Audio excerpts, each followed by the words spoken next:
I'll start with a poem that a young Quaker read to me once. Quakers are not the movers or the shakers. They are not the ranting or the ravers. Quakers sit still and silent and ask of God, "What are you? Where are you?"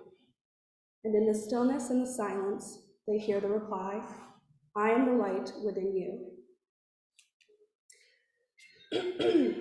When I walked into the St. Louis Religious Society of Friends meeting house, that's a mouthful, for the first time, I shook like a leaf like I am right now.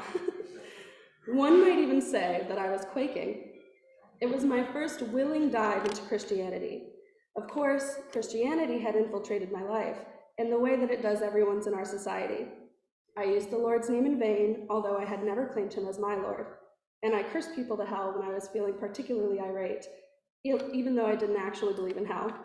Maybe if I had, I wouldn't have been so cavalier about it. Christianity was in my life in other ways too. My mother, who was raised in a church where people spoke in tongues and convulsed while kneeling at the feet of their preacher, made sure to raise us carefully adjacent to religion. Spiritual, but not religious, as she called it. I was not baptized, I did not read the Bible, but somehow, even without beating it into us, she gave us the fear of God, intentionally or otherwise. Before having a name for it, I noticed God, as many people do, and I noticed all of his followers. The closest neighbor to the farm that I grew up in was a small Baptist church with a sharp, rock-filled driveway. It had a playground in its yard that my sister and I loved to play on during services, little heathens that we were. We would scamper away from it as the adults milled out in the early afternoon.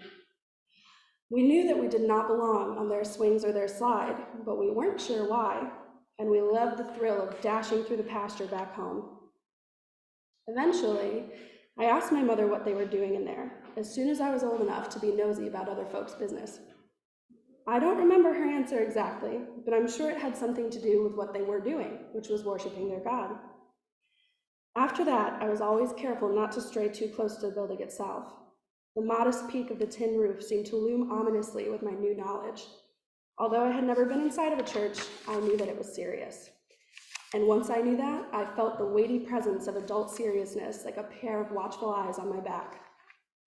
Over the course of my childhood, more tidbits about this mysterious God were revealed to me. Mostly, they were let slip by my mother, hands busy with dishes or pulling weeds from the garden, mind roaming elsewhere while I asked her 1,000 theological questions before supper, such as, who invented bad things like mosquitoes? Where exactly is heaven?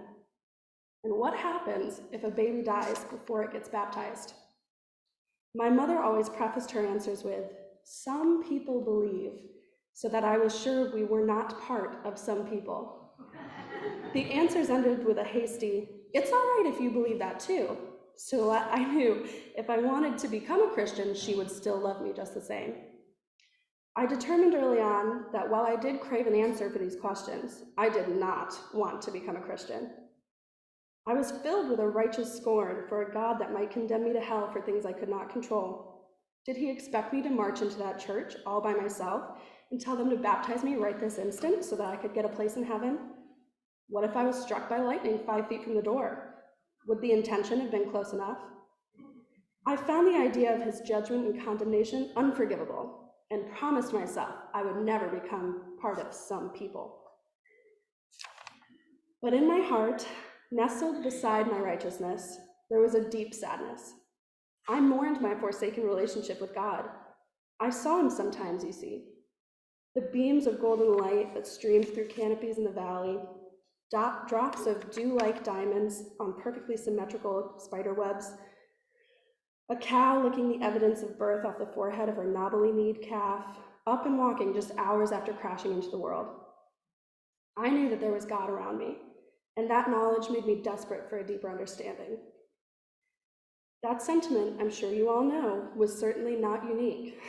In fact, there are so many types of Christians that I was lucky enough to stumble into some who felt exactly the same way I did, and I think I may be among some now. The Shakers, Ranters, and Seekers are all real sects of Christianity. They did not identify with their church they had been raised in, and sprouted off to walk their own path. The Quakers are another similar offshoot of Christianity, named for the way they would shape when overcome with the Spirit of the Lord. Quakerism was founded in the 17th century by a rather contrary man. His name was George Fox. He too, like myself and many of us here today, were troubled by some of the teachings of the church at large. Determined to find a church that aligned with his morals, he set out across England and observed services in every town that he stumbled into. He consulted with the leaders of these churches, and perhaps he asked them 1,000 theological questions before supper. Frustrated, having gained no clarity, he eventually turned his questions inward. He began to give up hope when at last he heard the voice of God within himself. Now, today that might seem like a bit of a red flag, but where Fox differs from a narcissist declaring themselves a prophet is in his fervent belief that all people, no matter their sex, creed, race, or status, may seek out the light that is within them. They may turn their gaze inward and consult with the source of the wisdom, rather than rely on a preacher to interpret it for them. For God is the way, the truth, and the light is within all of us, shining for those who look to see it. Fox built his ideology and following around that core belief, that there is that of God within us all. That was a radical and powerful thought at the time. If we all possess this same measure of godliness, then we all must know in our hearts the way to walk in the light. We all are able to speak to and access God directly. No one of us is above the other.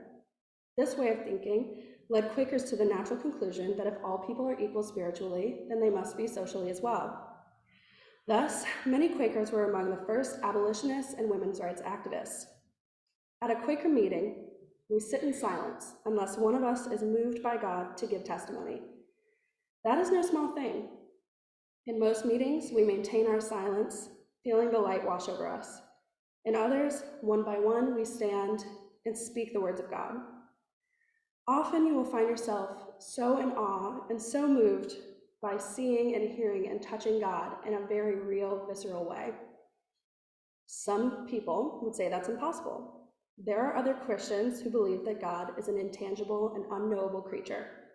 And maybe that's true for them. It is not my place to assert what their God is or is not. But at my first Quaker meeting, my body shook in the presence of the light. My teeth rattled in my skull, and tears of relief and joy burned as they slid down my cheeks. Before I entered, part of me thought I might be smote for my traipsing through the playground of God as a barefoot, unbaptized child. As you may have been able to tell, I stand before you unsmote. I had spent my lifetime searching for the way, only to stumble back to Christianity, albeit in an incredibly different form from what I was used to, and discovered that all the while I was looking, I had only to turn my focus inward. Now, rather than sit here and ask everyone to sit with their thoughts and look for God for an hour, which is what real Quakers do, I would instead pose a query. I call this Quaker Meeting Light. So today for our meditation, I would like to ask you, instead of casting your eyes to the heaven and looking for a God up there, that you turn your focus inward and search for the light within yourselves. It's going to be a little bit longer, not an hour, but it's going to be 2 minutes. And then after our meditation period, we are going to open the floor up for reflecting together, and I would love to hear what everybody has revealed to them or thinks. My query today is, when do you feel in awe of God?